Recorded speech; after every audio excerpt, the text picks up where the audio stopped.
Everybody, welcome once again to Tim's Vinyl Confessions. I'm Tim Derling. Glad to have you watching another episode. And we've got a returning guest this time, Mr. Chez. Chez, how are you doing? I'm doing great, Tim. Thanks for having me on again. I'm really excited to talk about this album. Yeah, we're talking about an album that's been out for a little while now from one of our favorite, I mean, late 80s, I guess, but still classic rock, Sebastian Bach, and his latest solo album, Child Within the Man. Um, for some reason, I'm finding the vinyl seems to be quite expensive out there, so I don't have it Yeah, on vinyl. yeah. Same here. I ran into the same situation. Yep. Yeah, so um, I've lost track. I don't have all of Sebastian's solo albums. I've got Kicking and Screaming, Yep. which I think is quite good. Then I've got this Forever Wild DVD. Yep. That's a good Um, one. some of the solo albums I find, I don't know, a little bit too much screaming. He uses that screaming part of his voice. Yeah. I'm not finding that here. I'm finding he's using his voice the Yeah. way I like to hear it. And Yeah. so I thought we'd go over this. I've played this quite a few times now. It's on Raining Phoenix Music, and so far it's the only thing I've ever picked up on that label.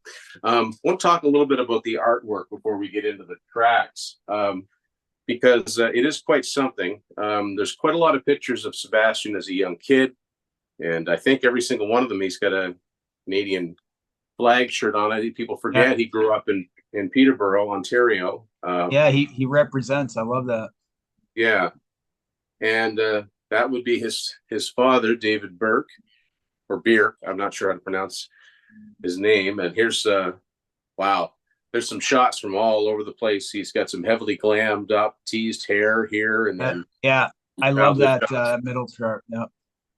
And then so this is based on one of his late father's paintings, and of course, I mean, Slave to the Grind probably being the best known example of his dad's artwork. But yeah, this album he released three or four singles and videos from this prior to the album coming out. So let's go through it track by track. I think one of the first songs is the opener, "Everybody Bleeds," is one of the first ones he put out. What do you think of this one? Oh, like solid riff. It's a fast, speedy one. It just brought me right back to Slave to the Grind. Slave to the Grind. I had that feel to it. Very fast, speedy riff. Just a great melodic chorus, and just like to your point, like you hear those classic Bach melodies, like they're back, and he's just singing. He sounds so good on this album. But a theme that I found is like there's a lot of fast, speedy songs like this one, but he still puts in that melody. And there's a couple of songs that we're going to talk about that he kind of changes his style within the song. But great opener. It just brought me right back to Slave to the Grind. It has that feel to it. Yeah, it's fantastic. I mean, it's just vintage sounding for him. One thing I have heard folks say about this album is that the riffs and the overall music um, sound like they could have been done by, say, any band playing this type of music. And while I kind of agree with that, I think that the star of the show is, I mean, it's his album. So his Yeah. voice and his melodies and his vocals, they're the dominating force on this album. And it just gives him a good backdrop to do what he does best. I mean, I've heard conflicting reports of what Sebastian sounds like live now, but if he can keep doing albums like this and capture, Yeah. good performance in the studio, hey, give us more, right? Give us Yeah. more. Not less. That's exactly what Uh, I want. Yeah. Next track is "Freedom." It's fairly well known, fairly well used title, but I like this one. What are your thoughts on this one? Yeah, another fast one. Another good melody course, and he's got some notable guest appearances on this album. And I think this is the first one. I think this is a song that John Five Yeah, plays on. Yeah, and you can definitely hear the John Five influence on it, especially kind of lately with that new Motley Crue song. I'm not saying it sounds like it, but you definitely can hear like it's John Five's tone, and even with the stuff he's done prior. So yeah, it's another great song, and again, it's another fast one. It's just the album really doesn't let up, which is what I love. It's just this is that one like you get in your car and like boom, you're away. But again, it's his voice interesting point what you said about the riffs and the backdrop. But he's the one that shines on it. It's just like it's just so melodic and majestic, his voice, and he's just kicking it. You know, he just sounds phenomenal on it. Yeah, like I said before, with some of his previous stuff, he would have a tendency to want to be like, I think at a certain point he really wanted to be Pantera. He really wanted to use that screaming part of his voice. And Mhm. what was so great about Sebastian when he came out, it was like in an era where look, there were lots of great bands, but Yeah, not all of them had what you'd call trained yeah, vocals. And yeah, when he came out, it's like this guy can rock with the best of them, but he can really sing and he can really deliver a melody. He had that, classic vibrato, and it's all here. I'm hearing it here again. I'm yeah, I'm I'm reminded of why Skid Row were my favorite band when they only had one album out. I mean, that's yeah. why I got so into this band back in '89. So yeah, it's a really good collection of that. And I got to say, we're talking about Sebastian Bach, but if you want to compare songs that John Five has done, this is everything on this album is so much better than that Motley song. Yeah, I yeah, mean, exactly. yeah, Yeah. enough said And about and that. I think the shame about is that like I hope this album does well. You know, I know like fans like us are definitely in on it, you know, but and I think it's creating a little bit of buzz, you know. Um I'm seeing it posted a lot. I mean, it's got a very yeah, distinctive cover, so that's a good sign. And also the fact that, I mean, like I said, I don't have all of the solo albums, and I heard 3 or 4 songs from this. I said, I'm getting this. So oh yeah, yeah. hopefully other people do the same, right? So the band listed on here, obviously Sebastian on vocals, Devin Bronson on guitar. Now that's not a name that I recognize. I don't. I looked him up and because I think he's phenomenal on this because you've got the three guest guitarists basically are doing the solos, right? And maybe playing Yes. some rhythm guitars. But he's like there's like one chugging riff after another, and then of course there's Sebastian's like awesome vocals over top of it. So I think he's done some work from before. It wasn't a name that I recognized right off the bat, but it's got our fellow Canadian Todd Kearns on bass. You know, Oh yeah. Yeah. he's solid, like the solid rhythm section. I just think that rhythm section is so tight. It's got a really good band playing on it, and you wonder. I assume he's probably going to go on the road with these guys. I haven't heard I think anything, so. but Yeah. And yeah. Jeremy Colson on drums. When I read that, I'm like, oh, I just saw him last year with Steve Vai. Oh yeah, that's right. Yes, he was I mean, playing he's with them. great. Yeah, Yeah, he's a yeah, great. So yeah, he's got a good band. But yeah, he's got lead. John Five does the lead guitar on Freedom. We've got a couple other guest stars here. Next up is it starts off like a slower song, but it kind of kicks in. Hold on to the dream. Really liking this one too, and it's he's just doing such a good job with this. This album starts off really strong. yeah. We're coming up to like my favorites on the album. I had the same note. It starts off kind of slow melodic, which we like, but it's not too long before it's this chugging riff that comes. It's just a killer riff, and then and I know I keep repeating myself, but he's taking over. It just sounds so great. It's just those melodies are just wonderful, and you gotta again we've talked about that before. It's one thing to have riffs, but when you can sing those melodies within those riffs, it's just that's when you've got a really a complete song going on there because sometimes you either have like the heavy riff and then not the melody that he just does it like so well. So Yeah. yeah, this is got a star beside this one. Definitely one of my favorites, but we're coming up to my favorites soon. Yeah. The things that I liked so much about the debut and Slave to the Grind are here. Heavy with melody. Yeah. With Subhuman Race, I think they really tried to out heavy. And even though I like a few songs on there, I really struggled with that one. But the first two, yeah, the songs were, especially Slave to the Grind, were heavy, but they'd stick in your head because they had hooks and melodies, and that not everybody can do that, and they were very good at it. And he's, with who he's got collaborating now, it's working for him. Speaking of Skid, in the past, next one up, what do I got to lose? I think that was the video that I saw where I was like, you know what? I think I'm going to buy this album. It's a great song. It's catchy. I get a little bit just a little bit of a monkey business feel with this one tempo wise. And he didn't play on it, but if you see the video, Robert Fuso's on the drums, which Oh, is kind wow. of Yeah, I did notice that. And again, so great that you mentioned the monkey business. This is my favorite song on the album.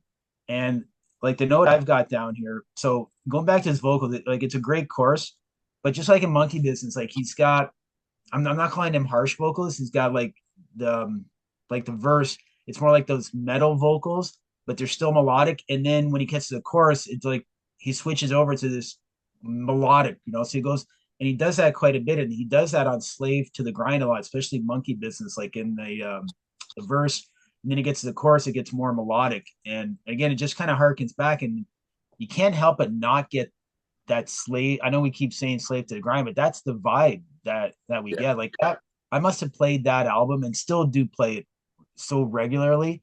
One of my all-time favorite albums, and it's kind of like we talked about. It's that excitement coming out. Like it's just, oh my gosh, this is like right in our wheelhouse there. So Yeah. yeah, this There's is an my enthusiasm that I'm getting from this.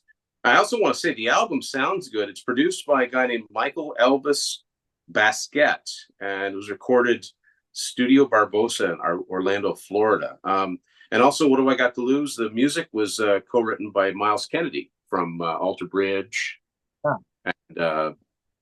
and Slash's band. Yeah, and just like again, like we talked about the song sticking in your head, just we're talking about it, and I can hear that chorus. What have I got to Yeah, lose? That's yeah, that's yeah. trademark. It's good. Next one, it's not one that sticks with me as much. Hard Darkness. Yeah, same thing. I got down here that the riff's like relentless. Again, very Yeah, heavy. It is melodic. It's a decent song. yeah, It's one of my favorites on the album. I still think it's really, really good. Yeah, I got the adjective I got down here is like relentless riff, which makes me go back to Devin Bronson. Like I'm really interested now to kind of see what else he's done. yeah. Sounds so great on this album, and yeah, not as good as what have I got to lose, but really, really decent, I think. Yeah, Yeah. it's certainly not bad. I find that this is where my attention starts to veer off a little bit. I mean, those first four songs are so strong. Next one I really like, Future of Youth. This one actually has another guest on, well, actually the lead guitar, but also co-writing the music is Oriente. Yeah, and she does a great solo. Yeah, I got that. I really like the solo. Again, repeating myself. Fantastic melody there. It's a cool riff that they come up with. And again, that chorus sticks in your head. But again, he's shining on all these songs, and he's definitely the star, and he should be. He knows how to do this, and again, just like what you said, that enthusiasm that it's generating, and yeah, and she sounds great on it.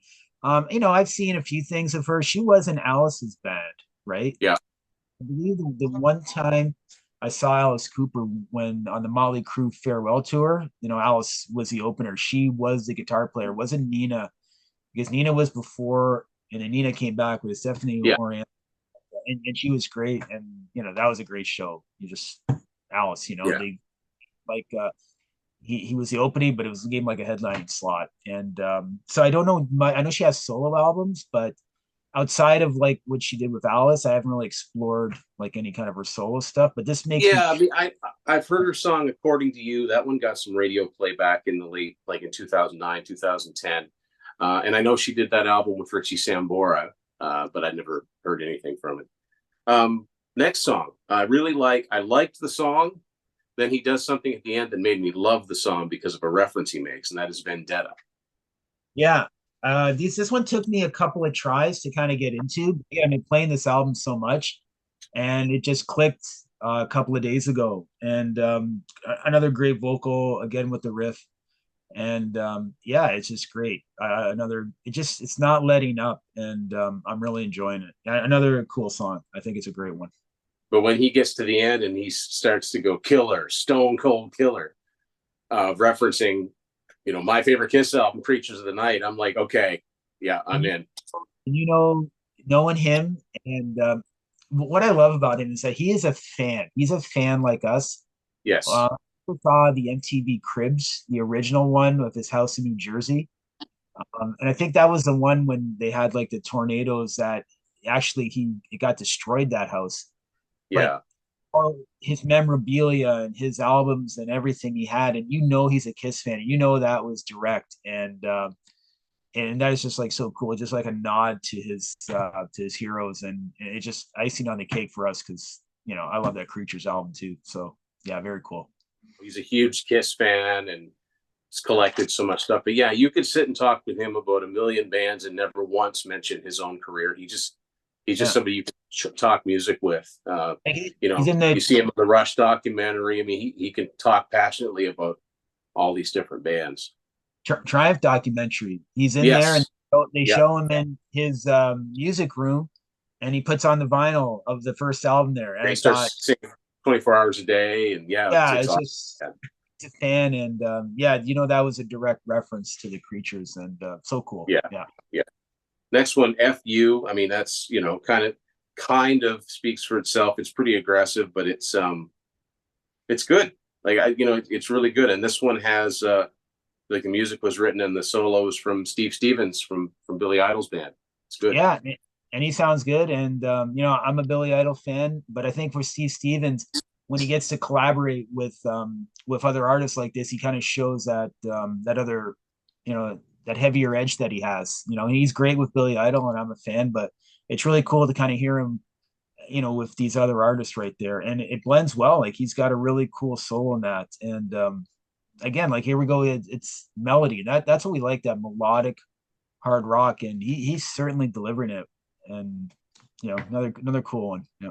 Yeah, and I just remember Steve was, of course, Vince Neil Exposed. That's a good album. Oh my gosh, that is such an underrated. I just revisited that recently, and Yes. that's probably one of Vince Neil's best vocal performances, is that So yeah. solo album, and what a great one. Yeah, and yeah. But again, Sebastian just delivering one hit after another here. Next one is Crucify Me. This is another heavy one. Oh yeah, I've got that down there. Now I kind of got a bit of I got the word like spacey here, almost kind of like a little bit of a spacey feel to it, some of the stuff going on in there. But yeah, decent song. Again, riff, another heavy one. Very cool though. So, and again, we're up to track 9. And I know Yeah. when usually what I do, like when I get a new album, listen to it through first, and then like I go at it right again. Like, and then this thing, I remember even like the first time, it usually takes me like 2 or 3 listens. But the first one, I'm thinking like I'm up to like track 9, and it's just like yes. I'm like, if I was at a show, I'm standing on my feet because it's just not letting up. We're 9 tracks into this, and it's all fantastic. Yeah, and that's another good thing that I like about it is that it's not too long an album. Um, it's just right, it just right, and it's quality over quantity. It's not filling up the CD for the sake of it. I gotta say too, there's the pictures in here. Like there's lots of pictures of his dad, but I have to wonder if that's his mom I because kind of she's in here a couple of times. Yeah, I did notice that at the end, and it's kind of the thought that I had also. Yeah. Next one is About to Break, and this one was co-written with Brent Woods, who's a guitar player who I think has been in Sebastian's band. He's been in Vince Neil's band. I Yeah, think he originally came from that band Wildside in the early yeah, '90s. yeah. So He's a name that's been around. I love the riff on this song right here, and I got a star beside it. I like all the songs that I got, those top 4. My favorite riff on the album, so good, yeah, and just not letting up. We're in 10, we got one more to go, and fantastic. and this last song, man, did this song ever surprise me in a good way? And I'm curious if you got the same impression that I did. It ends with a ballad called To Live Again. And when I heard that, I was immediately reminded of a particular band. Did you pick anything up from this song thinking it sounds like someone in particular?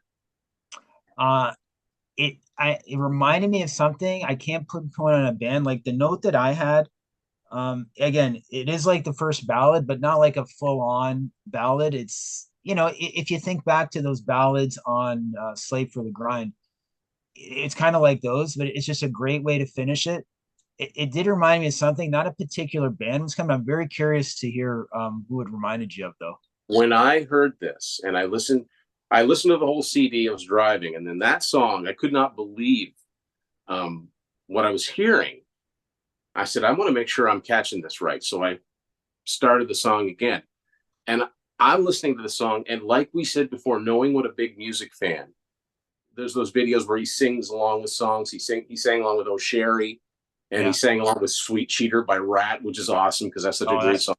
that's But great. this song "To Live Again" sounds to me like he said to the guys in his band, "I want to do a ballad like Boston." That's Oh, what I yes. hear. I hear Yeah. Boston. This to me, this is the best Boston song in 30 years. This is better than anything on the last two Boston albums. Those guitar harmonies, that anthemic descending lick in the chorus, and And that, and he's not using the screaming part of his voice at all. It's just clear, beautiful singing. And I looked at, yeah, this sounds like he wanted to do a Boston song. That's totally what I. excellent. Oh, excellent point, Tim. And that would be him right there. That Yeah, would be right in his wheelhouse. And it's just like there's that episode of What's in My Bag from Amoeba when they go shopping for yeah, records. Again, the one with him is so cool because he's flipping through records and he picks up an Eagles album and starts singing the Eagles songs. And just, but that right there, well, what a great point. So, yes, the Boston reference. I can so totally. anybody listen that has this album, listen to it again. Like I Mhm. said, it's like Tom Scholes hasn't been able to write anything this good for years. Mhm. But this, to me, totally sounds like a Boston song. No, his voice doesn't. It doesn't exactly have the right type of voice, but you can tell Oh, the way he yeah. sings it. You know, where to love in vain, to live again. The way he sings that, I can hear Brad Delp singing that, like just clear as a bell. And And, and I it's didn't so even know. different than everything else on the album.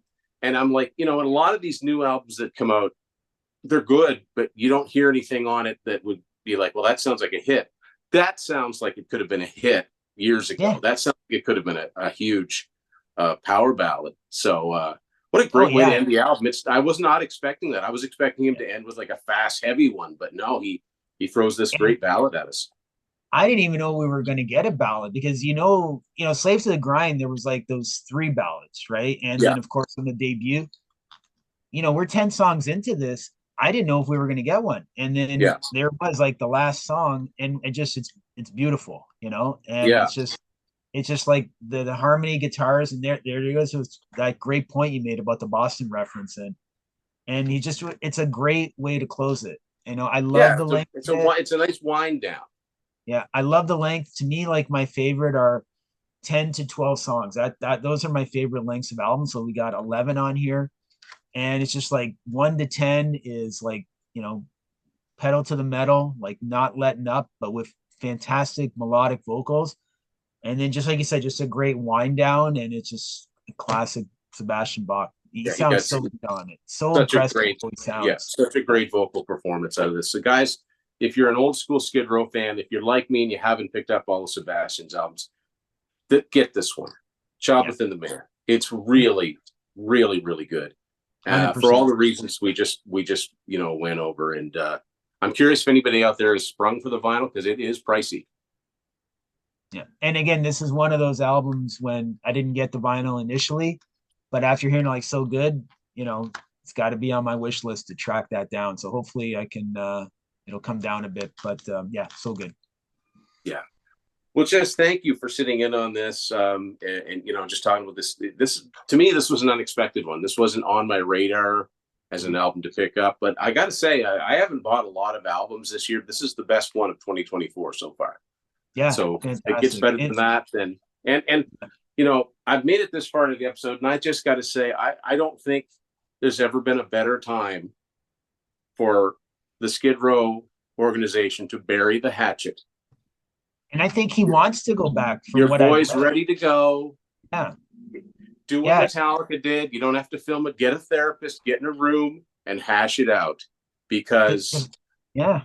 Skid Row don't have a singer right now. I mean, they got Lizzie filling in. They don't have a singer.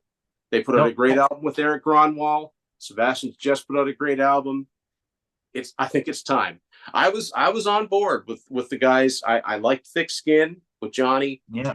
I hated Revolution Per Minute. I thought the two EPs were okay, and I thought that Gangs All Here, one of the best albums of 2022. But Yeah, I now love it. I think I think the pieces have fallen into place. It's time. And That's I all I'm think gonna say. from what I read, I think he's ready for it. He's willing. Sebastian's, Now Snake yeah. is saying no, but because I've I've said to people that doesn't mean anything. Paul and Gene, through most of the 80s and first half of the 90s, Oh, swore up and yeah. down they'd never reunite with Ace and Peter. These things can change. People can change their minds. But for Yeah, now, let's enjoy what he's doing now with the band that he's got. yeah. Thanks, Tim. Thank you for having me on for discussing this album. Always a pleasure to be on the show with you. Thank you so much. It's always great to have you on, Chez. And folks, don't forget to hit subscribe. And thanks for watching this new edition of Tim's Vinyl Confessions. Go out and get that new Sebastian Bach.